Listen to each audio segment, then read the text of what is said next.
యువకుడు, ఉత్సాహవంతుడు. వాళ్ళ నాన్న నాకు మంచి స్నేహితుడు. కిట్టు నిలబడతా ఉన్నాడు. యువకుడు, ఉత్సాహవంతుడు, మంచి చేస్తాడన్న నమ్మకం, విశ్వాసం నాకు సంపూర్ణంగా ఉన్నాయి.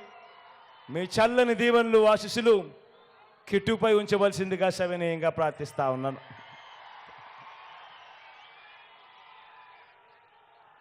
పెడల నుంచి రాము నిలబడతా ఉన్నాడు. మంచివాడు, సౌమ్యుడు, యువకుడు, ఉత్సాహవంతుడు, ఇంజనీర్ కూడా. మీ చల్లని దీవెనలు, ఆశీస్సులు రాముపై కూడా ఉంచవలసిందిగా సవినయంగా ప్రార్థిస్తా ఉన్నాను. పామరు నుంచి అనిల్ నిలబెడతా ఉన్నాడు. నిజంగా గుణగుణాలలో అనిల్కి ఏ ఒక్కరూ కూడా సాటి లేరు. అంత మంచివాడు, సౌమ్యుడు. మీ చల్లని దీవెనలు, ఆశీస్సులు అనిల్పై ఉంచవలసిందిగా సవినయంగా ప్రార్థిస్తా ఉన్నాను.